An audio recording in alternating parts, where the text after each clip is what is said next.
What's up, people? Welcome to Spoiler Alert. I'm your host, Tony Polanco, and today we will be spoiling the shit out of Guardians of the Galaxy. Yeah! Oh, yeah. All right, tonight I'm joined by Brian Munjoma from STFUandPLAY.com. Say something to the people, Brian. Can you hear me? Yeah, now we can hear you. Say something, man. Yeah, what's up? How you doing? All right. How you doing? We got JakeJames Lugo from the Koalition. I swear to God, I thought Brian was all messed up because of Howard the Duck for a second. Well, yeah, what's going on, people? It's Guardians of the Galaxy. I can't wait to talk about this. Of course, we got Peter Quill, Star-Lord himself. I'm Star-Lord, man. Emilio Lopez, artist extraordinaire. We're doing good, man. All right, people.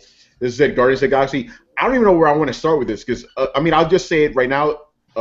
This movie was really fucking fun. Like, I knew I was going to like it, but I wasn't expecting to be as good as it was. And I think the fact that they went with a more comedic tone was actually better for the movie because if you would have done this too straight, it probably would have fell apart.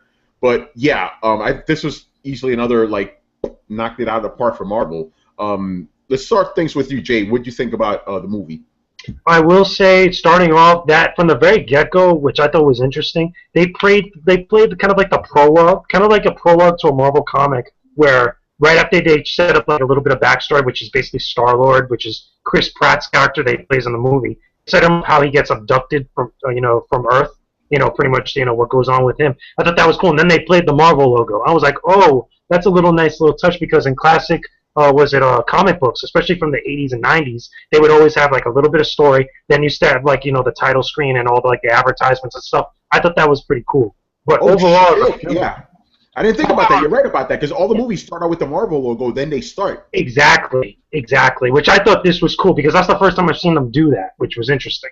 Number two. The soundtrack of this movie I thought was superb because they had a lot of good, interesting songs. All the songs from the promotional material were spot on. I think it really set up the movie with its own identity, its own tone. That Marvel was coming out showing people that this is going to be a different kind of movie, which you're used to. Because again, these characters are not as popular as the Avengers, not as popular as some of the other characters from the Marvel lineup, but they really kind of made a big impact with this movie. Not only was it structured well, had great characters. Bradley Cooper as Rocket Raccoon, I think, knocked it out of the park. Was hilarious, hands down. Like one of the funniest characters there. He had great humor, especially with Chris Pratt. The dialogue between those two was awesome.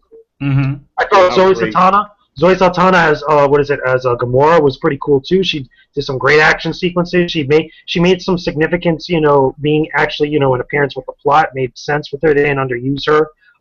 Groot, I am Groot. Again, a lot of stupid, funny moments. Again, comedy relief. Some people are calling Rocket and Groot the new Han and Chewie right now, or the more contemporary, modern Han and Chewie, kind of like from Star Wars.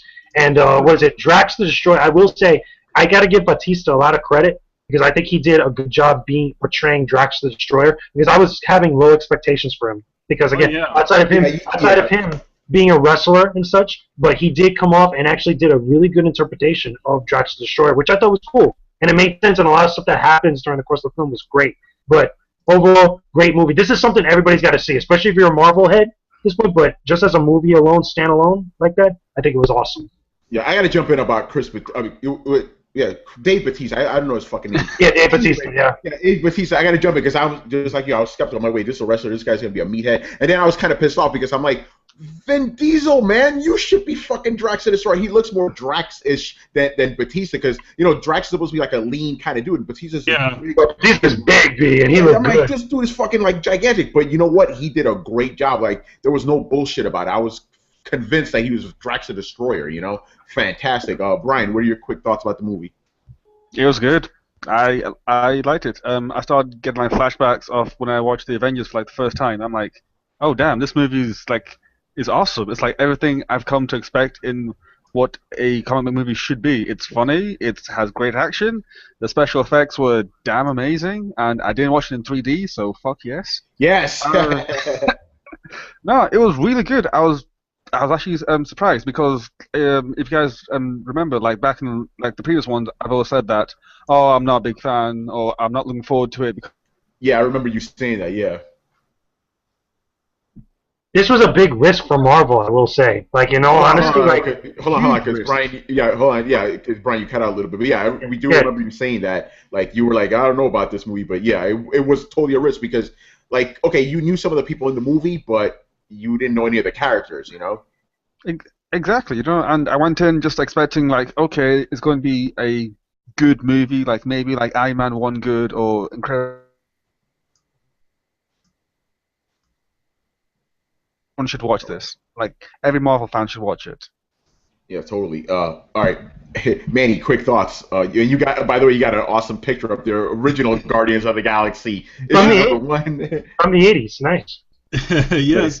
So yeah, I really enjoyed the movie. I think they did. I mean, I think Jake said it all. Like they just literally put everything in there. And you know, I call this. I've said this before, but this film has the same what I call the Blade syndrome, where they took a bunch of characters that not many fans. They care about them, but they're not on the level of a Spider-Man or even a Captain America or, you know, one of the big fan favorites, and they made their own thing. Because in general, you know, when you start getting down to the nitty-gritty, a lot of the characters have been switched around, but they still wound up taking them into a really great direction for them. Yeah, the thing is, okay, and we talked about this during dinner before the movie. How our friend Mark, right? He asked me like, hey, if you were to go back in time and tell like your 10-year-old self that you would see a Guardians of the Galaxy movie, would you believe it? And then I was joking. I'm like, if you would have told me 2 years ago that they were making a Guardians of the Galaxy movie, I wouldn't have believed it, and I didn't. When I heard this, I'm like, wait, what? Guardian? Really? Like, who the hell knows about these guys? But yeah, I think that's what it is. It is kind of the Blade syndrome. Blade, the movie, by the way. It's like no one really knew. I mean, Blade had fans, but nobody really knew him or cared about him. So when you reinterpret him in a movie, everybody's fine with it. Same thing with the Guardians. Even though they stuck closer to the Guardians of the Galaxy, the current ones, than they did Blade. Blade got a little. War of Kings. War of Kings, a specific arc. War of Kings. Yeah, exactly. A lot of Star-Lord's, origins. Star-Lord got the most. He got the big rehaul. They all did though. Like Drax the Destroyer is a human, but they changed that in this one. And you don't get a lot of Rocket's story. You only get it from his dialogue. Like they talk about it, but you never see it. Rocket's origin is right, but in the comic he's a space cop, and he has a ship. He has a spaceship with a bunch of other half animal like people. Exactly. Yeah, exactly. And Peter Quill, he was also like an enforcer too. He was like a good guy. Like what they happened is essentially the same thing that happened in the story where his father was something, and he tries to get him back, but then he finds out that he's dead, and then he takes up the mantle of Star-Lord. Yeah, but he is half human. But I like what they did with his name, Star-Lord, because let's face it, Star-Lord is really fucking corny. It is it's a silly name. I mean, it comes from like what was it? Star-Lord. It was a TV show. In the 70s. He's from the 70s. So yeah. In the 70s. So yeah. So and then this movie they turned it around and made it actually mean something meaningful. You know, it's like that's the name his mom gave to him, and you saw how that happened. I guess she had cancer or something. She was all fucked up. So yeah, I really like how they twisted that around. Like that's nice. I like the way they did that. So yeah, the big bad guy of the movie was Ronan the Accuser. That was another. I'm like, holy shit, that's Ronan. That was awesome. That was awesome. They kept Ronan pretty hidden. Like I don't think we saw very much of him in any of the trailers. But when you did something, like, holy shit, that's him. And the cool thing is, as soon as you have Ronan, it's like, okay, for example, the Chitauri are kind of, sort of supposed to be the Kree, right? And this one is like, wait, I mean, the Chitauri is supposed to be the Skrulls. And then this one, as soon as you saw Ronan, it's like, there's the Kree right there. That you can't even hide that. Right there in front of your face. Fucking love that. But obviously, he was working for the main guy that got me and Brian crazy every time they mention his name. We saw him. Everybody in the theater erupted when we saw him. And I think they really did a good job interpreting him. I think this design of Thanos, though, is different from the one that we got a peek at the end of Avengers. You're not off. It's a completely different actor. It was some like African dude that played him in Avengers, right? And this one is James Brolin. No, it was all mocap. It was all like CG. but like the design for like the helmet and stuff like that, I think is a little bit different. Like if you go and you look at them side by side, I think you can see differences. It's different, yeah. But oh man, Thanos, dude. That's all I gotta say. I like even now I can't combobulate myself just thinking about it. Dude, combobulate. Yes, because hey, there's discombobulate and discombobulate. I took that from Young Justice. Robin used to do that shit all the time, where he'd take a word and just dissect it. You know. Anyway, Thanos, like they mentioned him like 5 minutes in the movie, like, oh yeah, he works for the Mad Titan Thanos. I'm like, they said Thanos, and then he shows up. I love like just the way he spoke. As soon as he talked, I'm like, yeah, they got him right. You know, I will bathe the star waste in your blood. Fucking brilliant, man. Yeah, I mean, the only thing I could complain about that is it was just too short, man. Like, I want to see more. More and more. Like, you know for a fact. How do you say that it was too much? You say it was too much Thanos? What they should have done is that they should not have even shown him like just fully there. They should have just had that that off-camera screen. That would have been the after-credit scene right then and there, B. That should have been it right then and there. not Howard the Duck. Not Howard the Duck. Oh man. Oh my gosh. Bro, you're talking about Howard the Duck now. I think you know, like I wanted more, but I think they did give us just the right amount of Thanos because like we saw a little bit of that in Avengers. We needed more of that. And dude, that hover chair is awesome. Even the armrests are fucking hovering. That's how you know you're a badass. And I love how Ronan was like threatening Thanos, like I have to do now. I will get you. And Thanos is just like, yeah, right. Yeah. And what you're gonna do? By the way, little fun fact: that shot of Thanos is taken directly from the Infinity Gauntlet storyline. One of the panels is actually that's a frame-by-frame shot of it. Yeah, there it is. There you go. Oh, thank you for putting that up, man. There you go. There you go. There it is. Yeah. Look at that. Yeah, Ronan was talking all that shit, and Thanos like, whatever, man. Who the fuck are you? You know? I was just like, why would you want to cross him? It's Thanos. What's wrong with you, Ron? Because he doesn't know. He doesn't know. That's the problem. He thinks he gets an Infinity Stone, that he's hot stuff and whatnot, that he thinks he got this, and then all of a sudden, look what happened. It's crazy. All right, so yeah, let's get into how the team formed because I really like the way that came together because it was basically Peter was trying to hand in the stone. He didn't know it was a stone at that point, and then as soon as his broker found out that who it was for, he was like, "I don't want that shit. Get it away from me." You know. Yeah. Gamera went after him, and then Rocket went after him. It was fucking crazy. I love the way that all came together. They got thrown in jail and stuff. That was a very big thing because I noticed now, especially with the Marvel comics, but now specifically the Marvel movies, whenever it comes to characters coming together in a lot of these movies that form a team, they're always at odds first. That was a really big thing in Avengers, and then you saw it a little bit in Captain America 2, and then now you've seen it in Guardians of the Galaxy. And I wouldn't be surprised if we see that again recur, like a little recurring thing for all the two superhero team-up movies from Marvel down the line, especially going into Phase 3. Yeah, and if you think about it, Marvel was the one that started that in the first place. Before that, DC Comics, they always had team-ups or whatever. But it was like, hey, I'm Superman, I'm Batman, let's get along, let's do this. Marvel was the first one to introduce, like, hey, they're in different teams. They won't like each other. You know, like human beings. Yeah, it's human beings. I mean, even like the first time the Fantastic Four met the Avengers, they got into this huge fight. Hulk and Finn busted up Manhattan. Like that's what would happen. You know, even the Fantastic Four themselves are always fighting the Avengers. So that's a very Marvel thing, and I'm glad they do that in the movies because you can't just have everybody going, "Hey, I'm a super guy, you're a super guy, let's get along." And it was funny. Like when it was happening in Guardians, I thought it was hilarious because the dialogue was snappy. It was just hilarious what was going on. Because, especially, by the way, that Stan Lee cameo was hilarious. That was great, yeah. That was great, because Bradley Cooper really, really had some great timing with that, because just with his dialogue, just what he was talking about throughout the entire time was just so good for the character, and good with what was happening at the time on screen like that, was just perfect timing. Yeah, definitely, man. Manny, why are you Solid Snake? Anyway, yeah, there you go. Yeah. Okay, you're looking for I was looking for Yondu. Yeah, Yondu, who was in the original Guardians of the Galaxy. He's hilarious. Real thing, yeah. He was fun. I liked him. It's interesting what they did with Yondu because Yondu just used to have a dumb bow and he used to just shoot like the fancy future energy arrow things. So in this one now he has this new one where he just kind of whistles for it and it just attacks everything in sight. Dude, he fucked all those guys up at the end, man. Because you saw him teasing it a little bit. It's like, what can that thing do? I was like, is that thing gonna explode? No, he like just killed everyone in like one swoop. That was awesome. That was a cool moment. That was nice.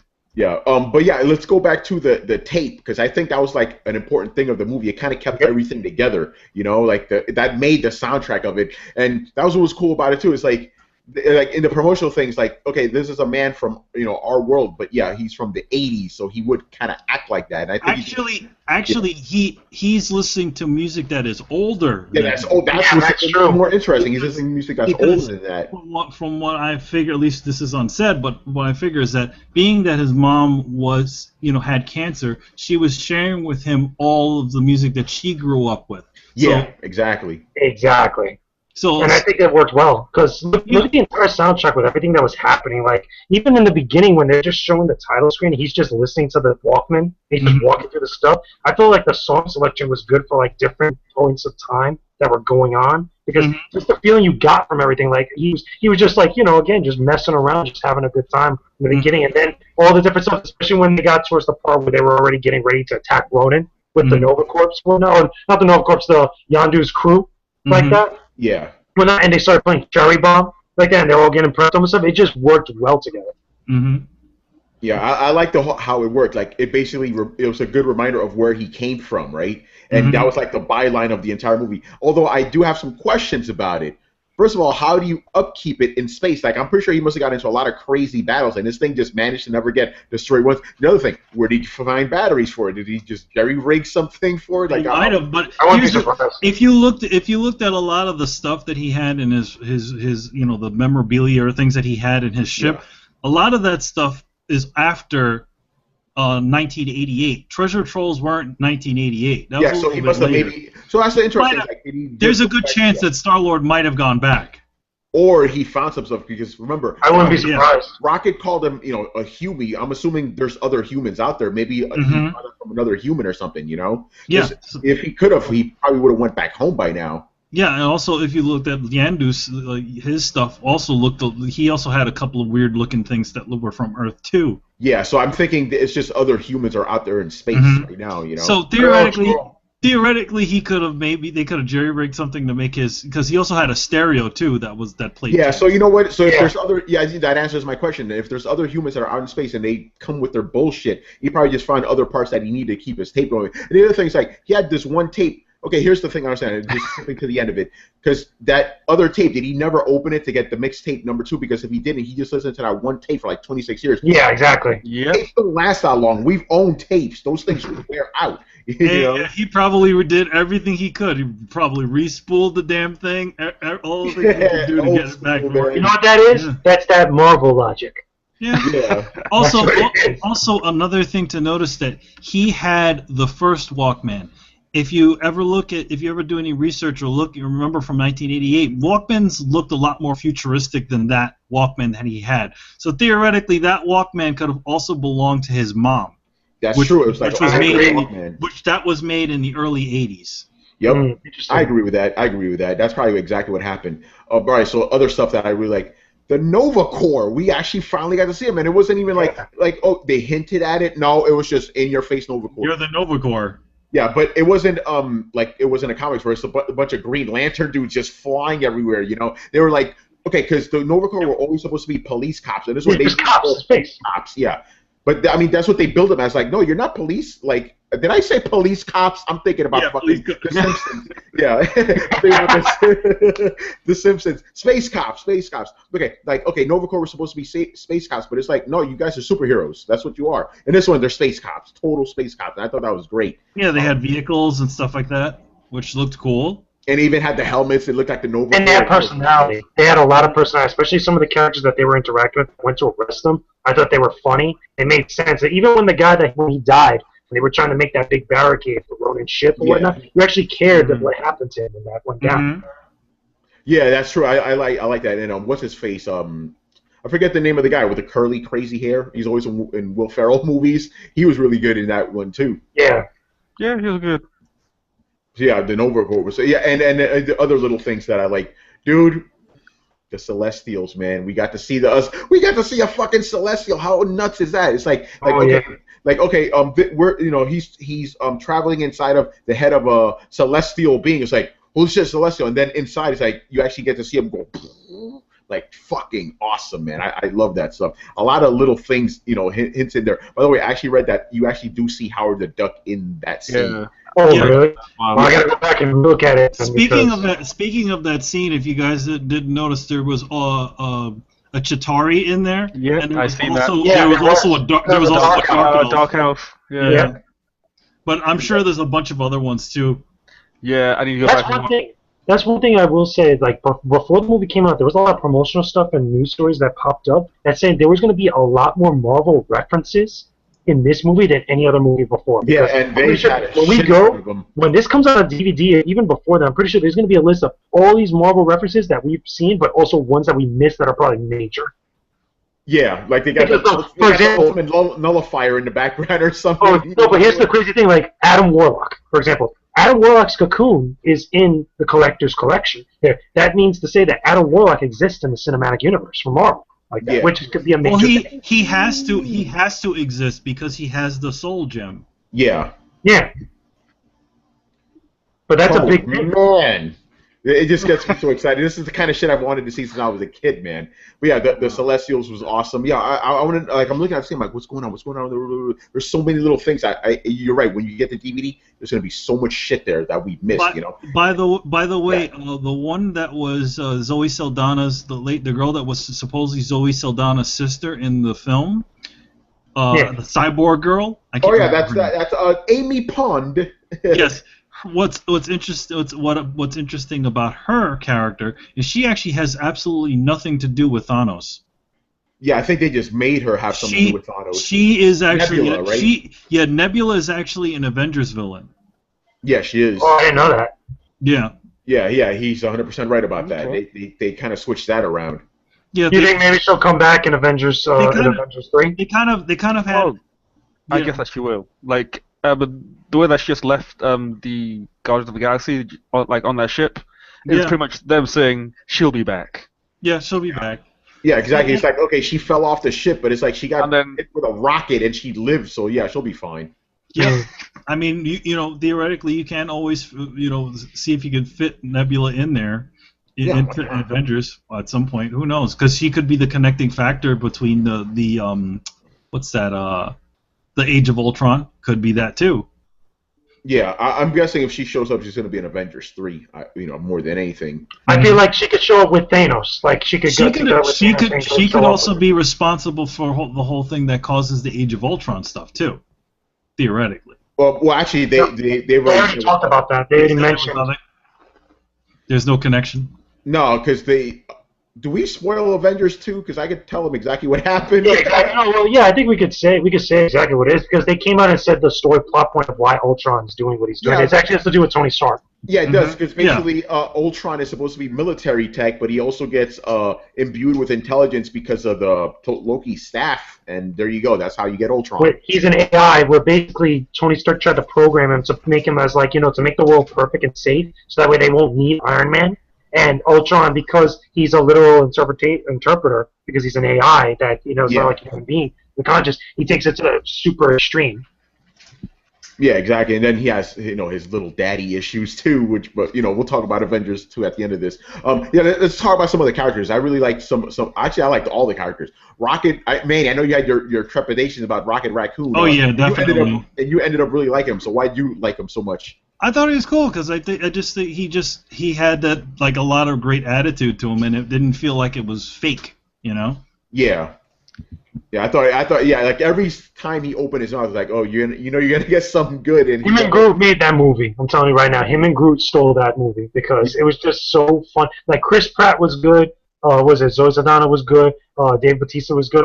Everybody was on point as far as actors, but like every time Rocket was on screen and he was talking shit, it was just so much fun just listening to him, and it was just you couldn't help but giggle and laugh because he was poking even little things like when he was doing the little joke about the guy's leg when he finally got the leg over, and he goes, "Yo, I was just joking. I was just kidding. I didn't think you were actually doing." Everybody in the theater started cracking up because it's hilarious. And then when he harked back to it later, and he asked for the guy's eye, like you could see him giggling like you knew, but it was funny just to see that.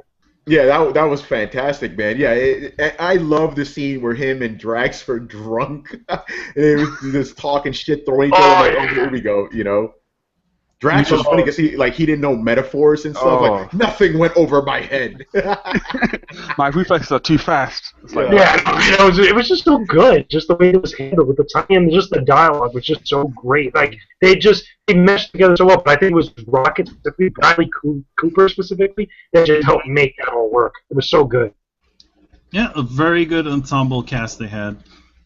Yeah, and they even had a little bit of like pathos to it too. Like when Rocket was drunk, that's when he kind of let his guard down, and he said what he really felt about himself. I'm like, oh shit, you know. Well, yeah, because it's like I'm sure a lot of that, that kind of, hard edge that he puts on is just so that nobody screws with him, you know. Yeah, exactly. He had to do what he had to survive because he's a little guy. Yeah, he's like the littlest little guy. Yeah. And everybody treats him like shit. Like they kept calling him rodent and vermin, all this other. It would affect him.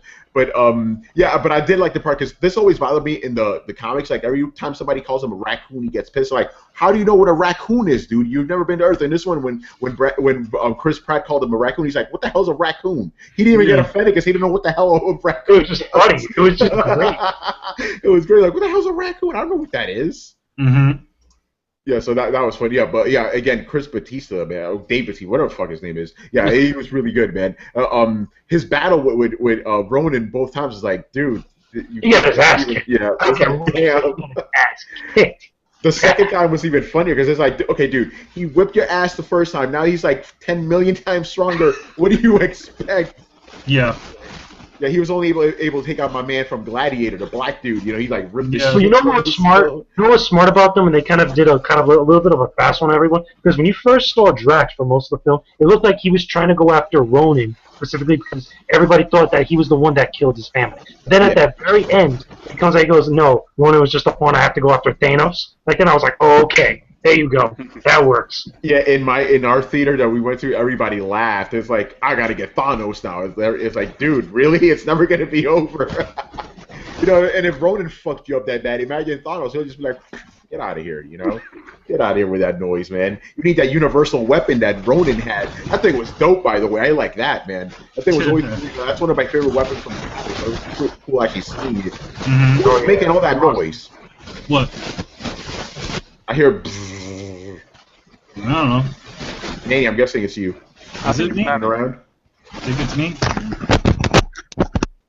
Yeah, it was you. It was you. but like I was saying though, it was just great the way all the characters, their dialogue together, everything came together nicely. Like even the section like when they're in the prison, they're getting ready to break out. He's explaining to him the plan, and while they're talking, you see Groot in the background. It was just so funny.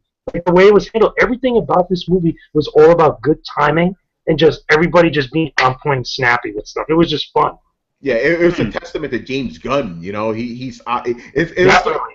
Like he really made it all come together. And it's interesting because this is a movie, but it still felt like a sitcom because every 5 seconds there was something funny happening. It was just nonstop. You know, So let's talk about the special effects because it's interesting how things are now. Because if you would have seen this movie 10 years ago, you would have been blown the fuck away. You got blown away now, but it's kind of interesting how a movie this big is just like a standard fare now. It's interesting how things have come so far because everything in this looked fantastic. There was never any shots that I saw that I was just like, that looks off, that looks off. Everything looked really good, you know? Rocket, especially in Groot, like just them as characters like that, they look like they fit there. Like they didn't stand out as like because they were CG. You didn't look at them as CGI characters. You look at them as Rocket and Groot, which I think was testament how good that special effects work was. But again, even the battles, like the battles were just funny, and even when they were going to Celestial, when they were going inside of him, like that just looked awesome. Yeah, and I love that the big battle happened during daylight. You could see every single thing because a lot of movies they tend to do that stuff at night. They got hide things, you know. And this time, like, nope, daylight. Here we go, full on daytime too. That was great. Yeah, that was insane, man. You know, and you're right. I think the only thing I saw that was a little off, there was just one little scene of Thanos where he looked too animated. He was like, raw. And I was like, it looked like, you know, like a cartoon there. But other than that, he was nice. In some sections he was a little bit over animated. It happened to Rocket and Groot too. They obviously weren't motion captured. Yeah, yeah, yeah. You can tell when something is motion capture and when it isn't. Like, okay, that was hand animated because it just looked a little cartoony. But no, it was something that was like, well, what the fuck? No, it doesn't work. No, I never had that, so that was good. Anything else about the movie? Because I want to get into how it, how it connects to the larger Marvel universe. But anything else you want to say about the movie? No, just go and go see it. Yeah, just go see it. Yeah, I mean, the story was pretty simple. It's like, okay, Ronan wants to destroy the planet. We got to save it. And that's how they get their name, the Guardians of the Galaxy. Like, yeah, like, and it's actually Ronan that says it. Ronan is the one. Right. He's the one that gives it to him. Yeah. That was a great scene, by the way, where he he's dancing. He's like, I'm distracting you. That was so stupid. Everybody was like, even Ronan was like, what are you doing? It was so good. It was the timing. Brilliant. So perfect. But yeah, the other thing that I have to say was just I was like my biggest concern about the type of movie was how they're going to get all the characters and explain the backgrounds at the same time and still keep it under like 2 hours, 3 hours ish. And I thought that they did that well. Like we got a bit of everyone's story like here and there. Like it wasn't forced down our throat. It was like given out in enough bursts and enough time that we get to actually like digest it. It's like, okay, we get Star-Lord's backstory and then Gamora there.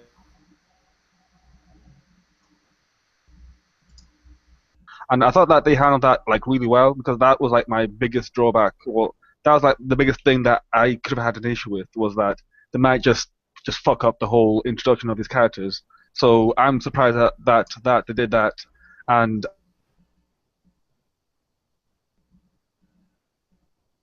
with Justice League Assembles, because now they have to do the same thing with Wonder Woman and Batman and all the other characters that they're going to throw in there. So yeah, so your question is like, can they handle that as deftly as this movie don't is, know. I don't think so. And you know what? I need to bring this up. I wish more video games do this too. It's like just introduce the characters, but just get the fucking story moving. Yeah, well, you know how it is. Sometimes they just have to. They always do. They feel like they have to kind of, set everything up where they can just leave. You can leave certain things to people's imaginations or let it, come out naturally. Yeah, let it come out during dialogue. That's what happened in this movie. You got to learn about every character, but not because, okay, let's sit down and let's talk about Drax. No, it wasn't like that. It was just little bits of dialogue throughout the entire movie. Same thing with every character. You got to find out about. And they were perfectly placed. They were perfectly placed, and they made sense with everything that was going on. Especially Rocket's story. Like we find out about Rocket's story when he's drunk and he's about to fight Drax, and he pulls out his gun.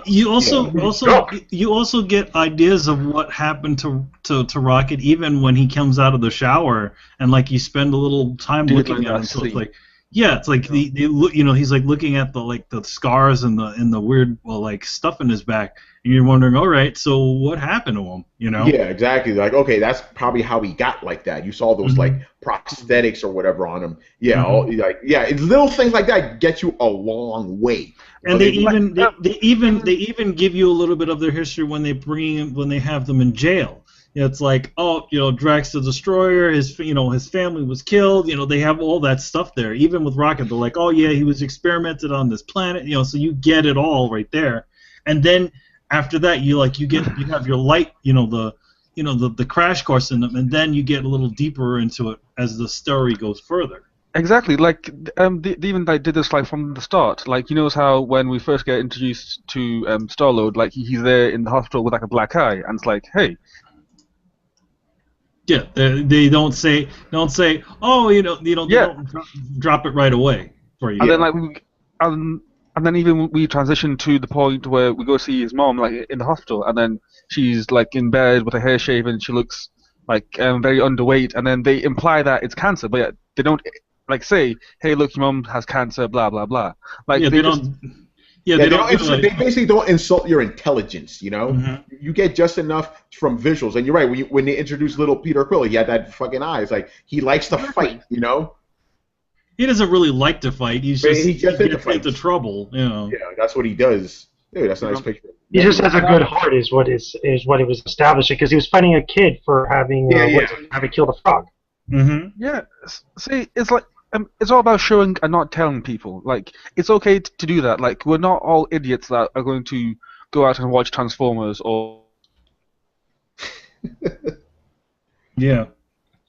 So, just more of that, please. Yeah, you know what? And I hate to bring this movie up because this movie was a complete piece of shit, but it's a good example. This is exactly what Spider-Man 3 didn't do. Everything was shown to you. You know, it's like, okay, now I'm getting out of the Goblin Maker thing. It's like, you don't need to show that. Just it can happen off screen. He could just show up and you automatically assume that he did it.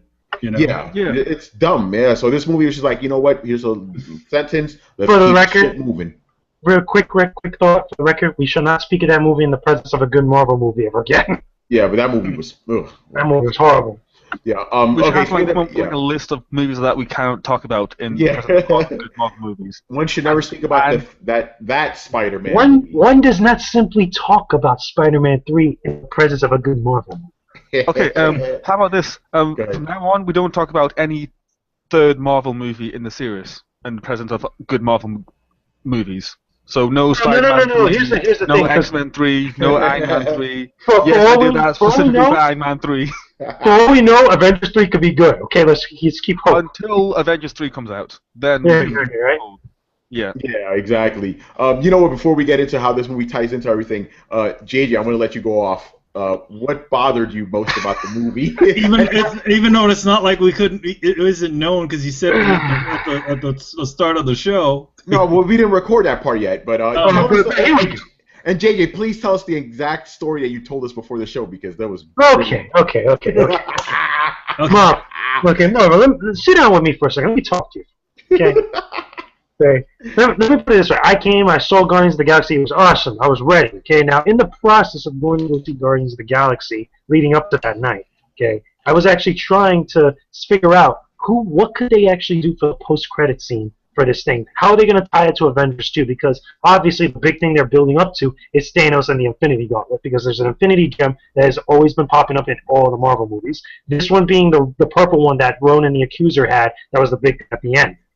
So I figured maybe they would like give that to the Collector, or something would happen that maybe Thanos obtains it or whatnot. Because if you notice, Thanos has not gotten any one of the Infinity Gems at this point, or he may already have some and probably is doing whatever with it.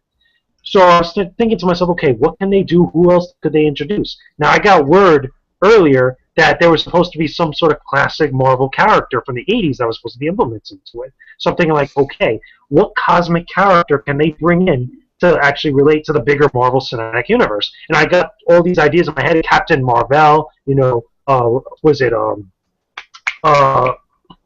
guy's name? Nova? Okay, or Doctor Strange. Because again, the big talk was Doctor Strange is the next Marvel movie up for Phase 3 besides Ant-Man. But I was shooting around in all my head like all these different characters of like who can be in this movie that could show up. I even speculated Adam Warlock, because you could see Adam Warlock's cocoon in the background during the time when they're actually talking to the Collector, which I thought was pretty cool. So Adam Warlock exists in the Marvel Universe. Maybe he's going to come out the cocoon and be like, yo, hey guys, how's it going? And just cut to the end credits. You know what I'm saying? Like, thought like something was going to be big. But then it happened. Okay? It finally happened. We sit there, me and my boys, all sitting in this movie theater ready to see what's about to go down. As the credits finish, they say the Guardians of the Galaxy will return. We're like, okay, it's about to go down now. So we see the Collector. We're thinking, oh man, here it comes. Something's about to go down. All of a sudden, we hear a guy talk. It turns around, and it's freaking Howard the Duck. Safe to say, everybody in this entire theater, including myself, including my boys, including probably the usher that was walking around, was like, what the hell? Like, what? Howard the Duck? Like, here's the problem that I have with it. Outside of it, it's hilarious as hell, and it's already confirmed that he's getting his own movie, apparently, because it's like, really? Yeah, he legitimately is getting his own movie, apparently. So, my problem is... Consider that Howard the Duck already had a movie, and it was shit. Well, Marvel's like, okay, we're going to mulligan this movie, but here's my problem with it, okay? My problem is that all the Marvel movies leading up to this point now in time have always had something at the after-credit scene that interconnected with what was going on with the bigger Marvel versus what they were leading up to. In the first batch of Phase 1, all the end credit scenes led up to the Avengers. Like, there was something connected to the Avengers in all of them, including, Nick Fury showing up in Iron Man's office, Agent Coulson going to go find Thor's hammer, and stuff like that. Cap Was it the trailer for Avengers because Cap showed up in the modern time? All this stuff is leading up to it, and they're doing the same thing kind of with Phase 2. But here's my problem. The only time when they haven't really done that is with Iron Man 3, which is basically Mark Ruffalo is just giving therapy to Tony Stark, apparently. Mm-hmm. But this one just seems so much out of left field because I don't see, number one, how does Howard the Duck connect to what's been going on, what they're building up to with Thanos, which I thought was really random, okay? But also, they could have chosen any other character or chosen to introduce any other character that might have some sort of significance or leave some sort of impression leading up to either Avengers Age of Ultron, which is Avengers 2, or do like what they did with Avengers and set up that Thanos is coming to Earth, because we know he's coming to Earth. He said it at the end of the end credit scene of Avengers 1. That he said that to challenge them would be to court death, which was a big setup. It was like, okay, this is gonna happen eventually. But with this, it's completely out of left field. I can understand, okay, they're trying to introduce another character into the Marvel Cinematic Universe to set up a new franchise, to set up another movie that people go see that's done by Marvel. I get it, totally get it. It's a business move, makes sense. But what it doesn't make sense in everything that they're building up to in the Marvel Cinematic Universe, it doesn't connect to all the stuff that's going on. Now, don't get me wrong, Benicio del Toro as the collector, he's there or whatnot, okay, I get it. And he still has his collection, even though it's got all torn up and stuff. Well, for some of his collection probably escaped. Yeah, exactly. And I'm pretty sure, it's something, again, Adam Warlock's, cocoon there is going to be some significance. And I wouldn't put it surprised, because keep in mind, he still has one of the Infinity Stones, the Ether. But I don't find myself expecting to see Howard the Duck show up in Avengers 3, or Avengers 2 for that matter, or in any of the other Marvel Cinematic movies, because it just seems so random. I would have taken any other character in the Marvel Universe to be introduced into the cinematic Marvel Universe, like Nova, because the Nova Corps are there, like Captain Marvel, which everybody's saying because this was the cosmic Marvel Universe making its debut, like that. Mm-hmm. You could have all these other cosmic characters show up, or you could assume that they would show up one day. Or again, one of the big rumors prior to Guardians of the Galaxy coming out for like a good couple weeks, prior to the release, was that Iron Man was supposed to show up and meet the Guardians in space. Or that the Guardians were actually supposed to show up on Earth and meet up with Iron Man somehow. Because the reason where that rumor came out from, there's an Iron Man space armor toy with the Guardians of the Galaxy line that showed up by Hasbro's. Which was a big thing, because everybody's like, oh shit, maybe that's the thing for the Guardians, of the Galaxy after credit scene. But I feel like, as a fan and as a moviegoer, knowing what's going on, this is where I start to get salty. I feel like I got salty before this. I was salty before this, but this is where I really get salty. This is where it hurts, right? I feel like I got Rick rolled by Marvel. I feel like I really got Rick rolled and punked by Marvel, because again, it seems. And then here's the funniest part: like, you're looking at the after credit scene of Howard the Duck. That's the exact same expression that I had as Drax the Destroyer when I saw this. Like, what? That's what, what? But I feel like it's almost like Howard the Duck's insulting me, because he's sitting there having a martini, talking smack and stuff, and I'm still in my mind trying to figure out, how does this make any sense with what Marvel's setting up? I feel insulted. I feel hurt. This is the way I see it, man. I understand exactly why you're disappointed, because you're expecting something big. The thing is, after Avengers, the first one, I don't expect anything from these post-credits things anymore. There's that thing with shawarma. It was funny, but it had nothing to do with anything. It was just a dumb silly. But here's the thing, though. You had, again, with the Hulk giving Tony Stark therapy. I'm like, what does this have to do with anything? This is why I kind of agree with you on it, and I kind of don't, because it is true, the after credits for Avengers and also for Iron Man 3 and such, and even you could argue for Captain America: Winter Soldier, that they really had nothing to do as far as connection to the bigger Marvel universe. But here's the other thing. Wait, didn't Cap 2 have things? Yeah, I'm going to get to that. I'm going to get to that exactly, because at the end of Winter Soldier, Bucky shows up and he's looking at the museum and stuff, which technically doesn't connect to the bigger Marvel universe. This is what does, though, okay? And this is where my point lies. That fucking picture. Yeah, I know, right? That picture. I'll tell you, that picture's a snapshot of me in the movie theater watching Howard the Duck. But at the end of Avengers, after they did that little sizzle credits reel where they were showing their armor, at the end of Captain America where they showed that little sizzle reel with the credits and stuff, they showed like a first after credits or after story, post-story epilogue of that connects to Avengers 2 or connects to Avengers 3, whatever it is. With Avengers, it was showing Thanos. They saying, okay, he's coming to Earth. with Captain America, it was showing the Scarlet Witch and the Quicksilver that Hydra still has them, which they're going to appear in Age of Ultron. I was expecting the same thing to happen with this one. Now, if they would have shown something else after that whole little thing showing the Guardians of the Galaxy flying off, I would have bought it. I would have been like, okay, cool. Then I would have been all right with the Howard the Duck appearance, because that would just been a nice extra Easter egg icing on the cake for me. But if it's just this, like that, again, I just feel like a little bit cheated out a little bit on it, and I feel insulted because as a fan, because I'm trying to follow what they're doing, what they're trying to set up. It was just a joke. Just doesn't make sense. It's just a little joke. There's the thing is that there's nowhere in any of these films do they ever say that you need to stay back past the credits to get something that will happen for the next one. It's just a little extra stuff. But that's what they've been doing though for all their movies up to this point. Like, I mean, come on. I mean, even the Captain America one really doesn't maybe connects to something else. It gives you maybe an idea that maybe something. But here's the thing: they give you two. The first one, the second one doesn't. It doesn't really connect to any of the other stuff, though. I mean, it just stays within Captain America.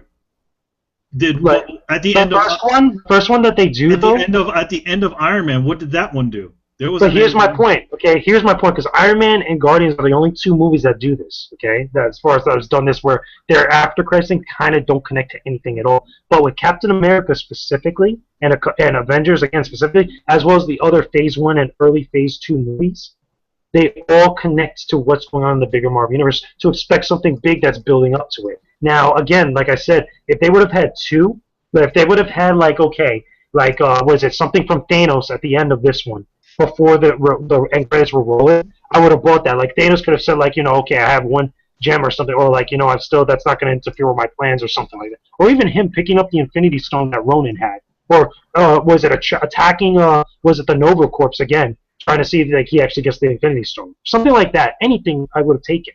And then taking the Howard the Duck thing afterwards, because then I would have been like, okay, I get it. That's the exact same thing they did with Avengers, exact same thing that they did with Captain America. Okay, I see what you mean. So you're not really against the Howard Duck part. You're really more against the fact that they didn't have something cool like that, after the movie was. They didn't have anything because again, if it's just Howard the Duck, the after credit scene, that doesn't connect to anything going on in the Marvel universe, and it's just kind of leading us. I think the way you're looking at it is a little bit wrong. It doesn't need to connect to anything. That's after Avengers, you need to learn that sometimes. I feel like it kind of does though, because all these movies they've done that up to the point, with the exception of they haven't. Avengers. I mean, there wasn't Avengers 2, the Attack of Shawarma.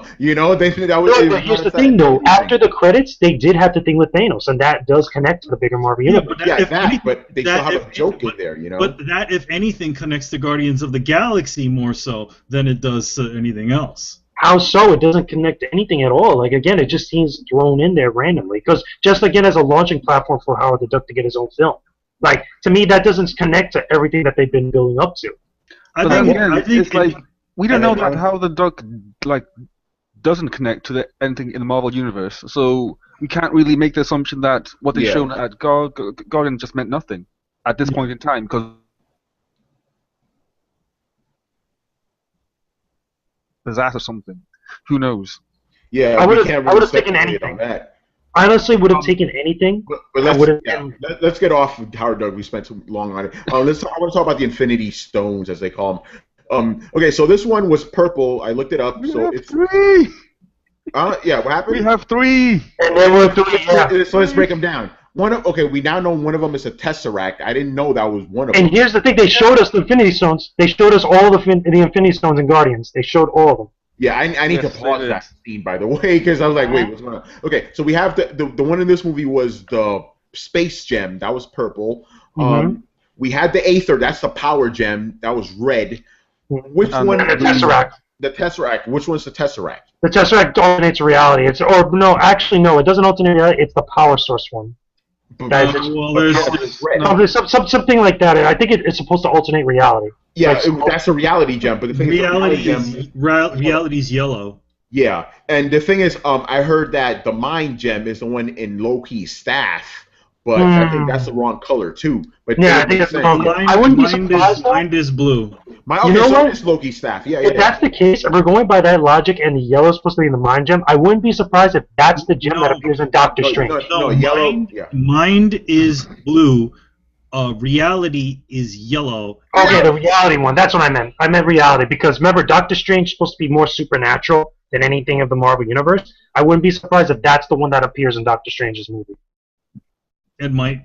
I mean, the thing is that, you could connect it with Dormammu or something like that. I mean, we don't know yet. Could be the Eye of Agamotto. Could be the Eye of Agamotto. You never know.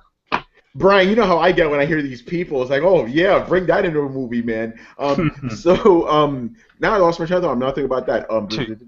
What happened? Uatu. Do you think that he'll make an appearance at some point? Dude. Come on, think about it. He only comes along at these giant events. The Watcher? Hell yeah. I wouldn't be surprised. Maybe Guardians 2. Maybe in Guardians of the Galaxy 2, because remember, he's a cosmic character, and I wouldn't be surprised if they connect that again to Avengers 3. That would be sweet. I would have taken that, That would have been sweet. I think in general, the Guardians of the Galaxy at this point in time is its own thing. Yeah. The only real connecting factor between this film and any of the rest of the films is the fact that Thanos is in there. So I feel like, yes, eventually they might, show up on the Avengers things, but I think they're just going to continue to do their own thing on their own side of the pond. Until they all come together. Until they all come together. That's the thing I want to bring up. This is a potential spoiler, so be warned. This is about the end of Avengers 2, but this pertains to the beginning of Guardians of the Galaxy 2. Basically, the rumor is at the ending of Avengers 2, they won't actually be able to beat Ultron, so they send him off into space, but he resists this, obviously. The Hulk tries to get him into the ship that's going to send him off into space, and he gets trapped in there with him. He gets thrown into space. So the rumor is that Hulk will be a member of the Guardians and Guardians of the Galaxy 2, because they want Mark Ruffalo to be in another movie, but they don't want him to be in a solo movie. That's the rumor right now. So in a way, when you have Avengers 3, you could have a little bit of a World War Hulk when he comes back and he's pissed off or something like that. It's possible. What do you guys think about that possibility? I don't think I like it, honestly. I really don't. I mean, it just doesn't seem right. Right? It seems a little weird. It's a concept on paper would be like, okay, how do we get these two teams together for one big fight down the line or whatnot, or one big epic story down the line. But I don't think throwing the Hulk into the Guardians universe would really kind of make sense, and it doesn't really kind of solve the problem with Ultron in a sense like that. But I would actually take something like maybe the Guardians have to come to Earth, like Chris Pratt's character Star-Lord has to come to Earth for some odd reason. Yeah, that's how the two come together.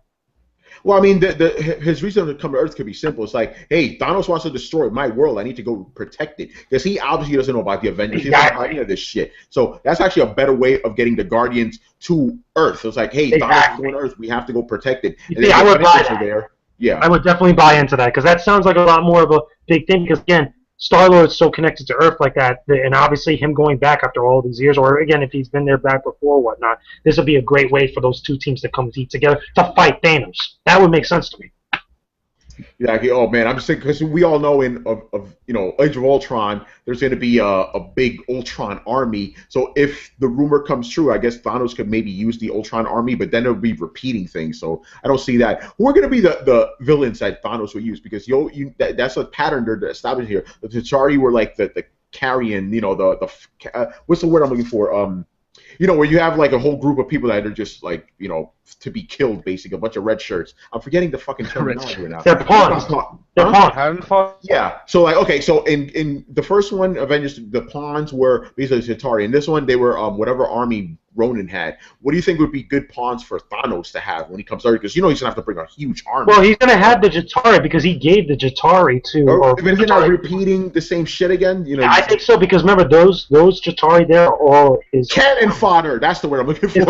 Yeah, exactly. That's his army, because he gave an assortment of them to Loki to go to Earth like that. Yeah. So I'm pretty sure, because again, their armor was very similar to Thanos's completely. So I'm pretty sure they're going to be still his army and whatnot, but he's just going to be much more of a badass coming out.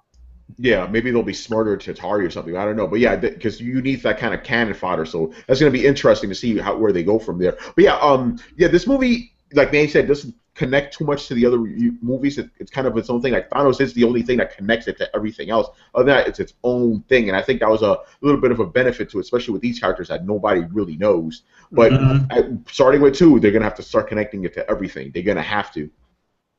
And this is the last movie before Avengers, which is interesting. But I don't think we're gonna get too much cosmic stuff in Avengers. Really? Very little. Yeah, it is. There's absolutely no Marvel movies. The only other thing that's going to be coming out, I don't know if it comes out before Avengers, is going to be the Netflix series. The Netflix series, I think, are part of Phase 3, though. Yeah, I'm not sure how they fit in. I think Ant-Man comes out the same year as Avengers, though. So. Well, that was really? I don't think so. I need to look that up again, but I think it is like they're going to go right into Phase 3. Phase 3 is going to be interesting, man, because they already have a Doctor Strange movie and all that stuff. Oh yeah, they got that stuff. Yeah, they got that stuff planned out. But yeah, what are some other things that you guys noticed that connect this movie's larger universe, and in particular, how do you think some of the events that happen here will play out later on? Just feel free to jump in. I know that's a tricky question because, yeah, I mean, besides Thanos, obviously, that's going to be the only one. And then here's the thing. Well, how do you fit the other Infinity Stones into it? Because he's going to have all 6, and we've only seen 3 so far, and he doesn't have any single one of them yet. Yeah. That's the thing, though. I think he does. I just think it's been said. I think he has at least a couple of them. Because we've seen those 3, and if maybe, again, each big Marvel movie, like going in, for between now that we got Ant-Man and Doctor Strange or whatever else they're going to have in Phase 3, like that, usually there's one that gets introduced like that, and if you go by that logic technically, those 2 movies make out like at least 5 of the Infinity Stones. If we assume that the next 2 Phase 3 movies are going to have Infinity Stones in them, that only gives us 1 more at that point. That. So technically there's 6 Infinity Stones. But I personally think like they're probably not going to do that, or they'll probably do 1 more and show us, and I think Thanos has the others. He may. Okay, just for clarification. So yeah, Ant-Man comes out 2015, July 2000. That's the same year as Avengers.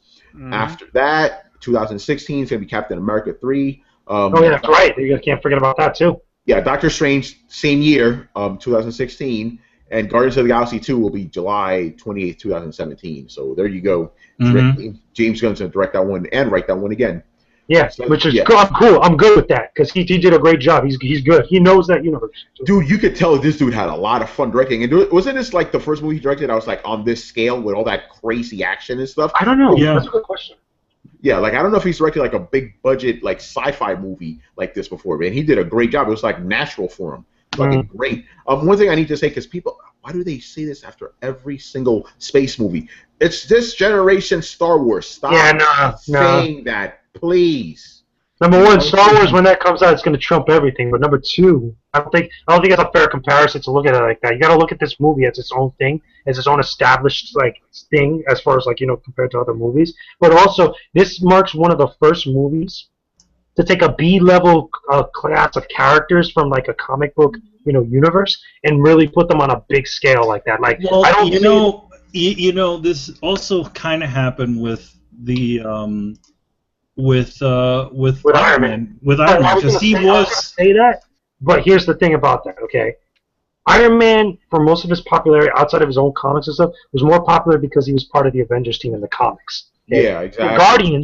The Guardians, on the other hand, are definitely not as popular as any of those other characters. So even before the movies, they were really niche to like die-hard Marvel fans because they started really getting popular when a lot of the crossovers happens with War of Kings and the Annihilation stuff in the comics, where other cosmic characters like the Silver Surfer and all these other characters, Captain Marvel, were all coming together like that. That's when you really got the name of the Guardians of the Galaxy really out there.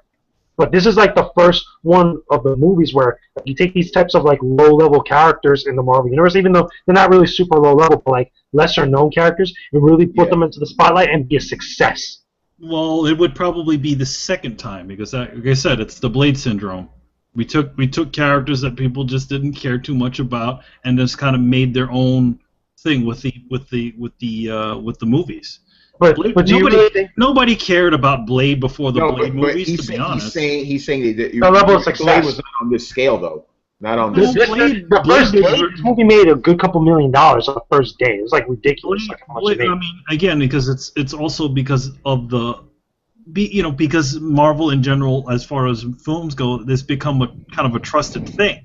But if like I said, it's the same sort of situation as Blade. Yes, it didn't get that same sort of thing, but it did start that.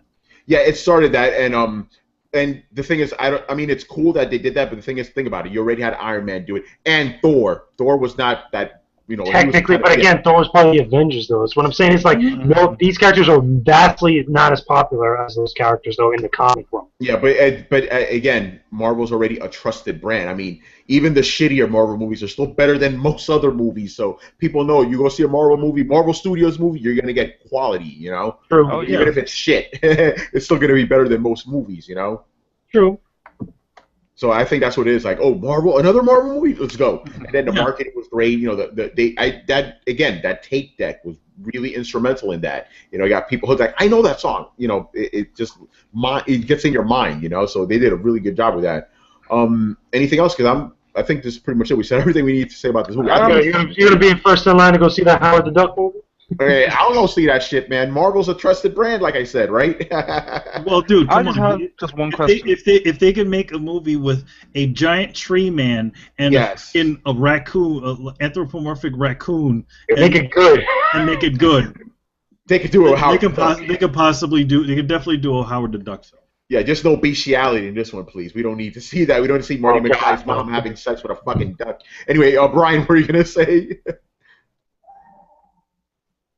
Come on, Brian, you can speak. Marvel movies will actually last because at some point they're going to like run out of steam, and like how long do you think that will be? Like Phase 4, Phase 5, Phase 6? Yeah, you know, I actually wondered that the other day. Like, how long? I think it's only a 3-phase thing before they keep going like that. I think the big play was just to have three big Avengers movies. That's how I remember originally reading it a while back.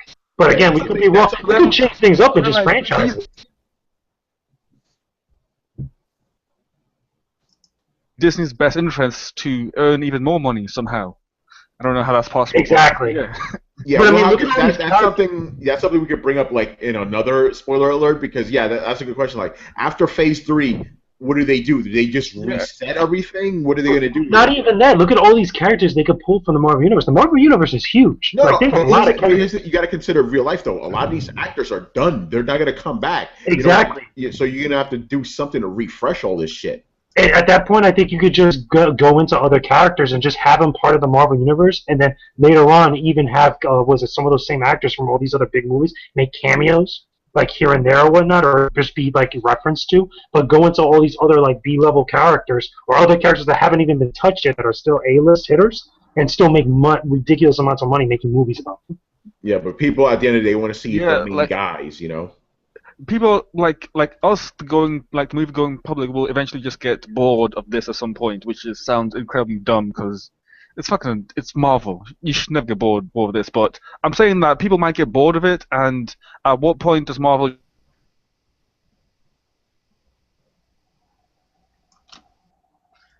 Brian, can you say that last part again? We lost it. At what point does Marvel? Which part? Oh, at which point does Marvel just say, okay, it's just not worth it anymore? Like the fans aren't interested, or it's not making enough money, or stuff like that. Yeah, it's a weird question to ask because right now we're at like the height of it. So. Exactly. So I'm just concerned because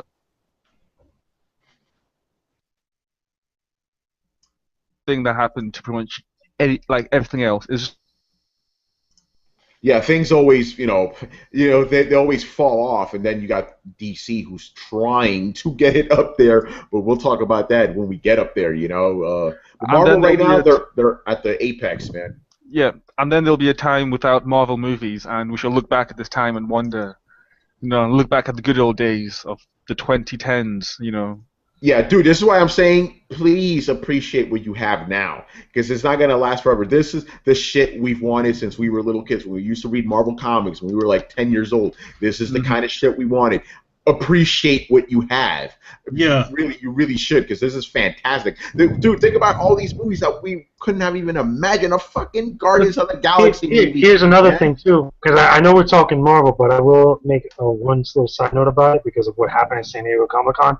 That moment when both Batman and Superman were on screen at the same time. That's the type of stuff we didn't think was ever going to happen years ago. Ever. Yeah, and this is great. And this goes to DC, too. Even though some of their things shit like Green Lantern. That reaction at Comic-Con, though, that was a ridiculous reaction. And just personally speaking, everything I heard about this movie, Batman v Superman, fucking title.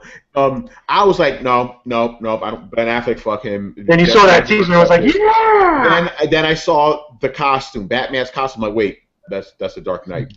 I like that. Then I saw Wonder Woman. I'm like, wait, she's dressed like a Greek warrior the way I've always wanted her to. This is awesome. Then I saw that clip. I'm like, that's it. I'm seeing this fucking movie. This is great. You knew you were going to see it, but it was just cool to finally get that. And that just only shows, again, all this stuff is actually happening. Because, again, a lot of us fans that grew up with a lot of this stuff are now in positions that we're actually able to make stuff like this happen. That's what it is. Like James Gunn, this dude's a fucking comic book fan. He's like, shit, let's do this, A lot of these guys are in the same boat. Same thing with Joss Whedon. It's like, I get to do this for a living. This is great. He was just in the same boat as us. He was reading these comics when he was a kid. And just to even take it even a step even deeper, was it J.J. Abrams? He's making Star Wars like how it's supposed to be, kind of like with that feeling of Episode 4 and 5, and going back to like the stuff that we love.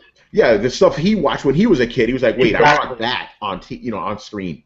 It's cool. So you're right. It's a good thing that we have guys that are like us making movies now because they respect it. That was what was missing before. These people that used to make these movies, they didn't respect the source material because they didn't grow up with it. Now we're getting that. We don't want another Electra film, please. God. Exactly. Can we ban that movie too? Like, don't talk about. No, we could ban Electra. We could ban Daredevil. We could ban Spider-Man 3. We could ban Amazing Spider-Man 1. We could ban Legend of Chung-Li and the King of Fighters. Iron Man 3 and what's the other one? Hey, Iron Man 3 was at least somewhat good. Somewhat. Compared to those other movies, it was great. It was great compared to those movies. Marvel's allowed one mess up. Yeah, okay. Well, that would be 2. Iron Man 1 and 2. I mean, not Iron Man 2. Sorry, Iron Man 2 and Iron Man 3, sorry. Yeah. Iron Man 2 was not that bad. It's okay. It's okay. It wasn't that bad. I mean, it's, It wasn't that bad, but it wasn't that great. Let's just be honest. All right. Even Robert Downey Jr. admitted it. Come on. Yeah. All right. Any closing thoughts before we wrap this up? No. Go see Guardians of the Galaxy again. Go watch it again, twice. Yeah, watch it again because you're listening to this shit. You've seen it already. Go watch it again. I want to go watch it again. That movie is awesome. I want to go watch it again too because it's that good. Rocket Raccoon for the win. Yes. All right, guys. Go ahead. I guess the last closing thought I have is every time that I mentioned Drax, I kept on getting a hint of Kratos. I mean, like, oh, they murdered your wife, they murdered your kids, and now you just have to kill them. It's like, yeah, that sounds like Kratos around, with a bald head and big knives. Yeah, if we make a God of War movie, they may want to call up Dave Bautista because he's got all these like tattoos and shit on his body. Exactly. Are you Kratos? Brian's like, that's Space Kratos, man. I wouldn't be surprised if they give him a call for a God of War movie. I would not be surprised. Oh man. Kind of a live-action God of War movie. It'll just be ruined. It has to be CG. That would be great. Yeah, that's all. I don't know. He was looking pretty beast. He was, but no. Yeah. All right, that's it. Let's wrap this up. Thank you for watching and listening. Once again, I was your host, Tony Polanco from DualShockers.com, and tonight I was joined by Brian Munjoma from Shut the Fuck Up and Play. I guess. Damn, it cutting out tonight. We'll wait for Brian to do a proper goodbye here. Brian, say goodbye to people. Goodbye, people. I shall see you around May 2015 for Age of Ultron. Yes. Yeah. JakeJames Lugo from the Koalition. Yes, I'm gonna go see Guardians now. Okay, love it. And of course, Emilio Lopez. Later, guys. Make sure you listen to the Throwdown. Hit that shit, man. Hey, man, it's all on our channel, so yes. This is on the channel. Listen to it, people. There's other good shit here. Good content for your listening pleasure. Yeah, listen. Watch out for episode 25. That's all I'm saying for now. Yes. All right, guys, and I guess I should pimp my shit too. Go to DualShockers, check out the podcast, DualShockers Shotcast. I'm on there talking shit every week. You like it. JJ, you host what's the name? Yeah. Well, I have a brand new so many podcasts on that fucking site. Which one do you host? Okay, well, I'm over at thecoalition.com. You can check out all my reviews. I just put up my review of Chaos Code not too long ago, but I also have a brand new podcast. That's my own solo podcast on my YouTube channel. That's also going up on thecoalition.com as well. It's called the Epicast. And I talk about all kinds of stuff, and I'm going to be talking about Guardians again on there, as well as also a bunch of other gaming and movie-related stuff, which is going down real soon. I can't wait. Yo, I just had to laugh. How many times do you say epic? How many times do you say epic? I don't say epic a lot. It's just in the title, and maybe like once or twice. To your credit, you don't say that. Yeah.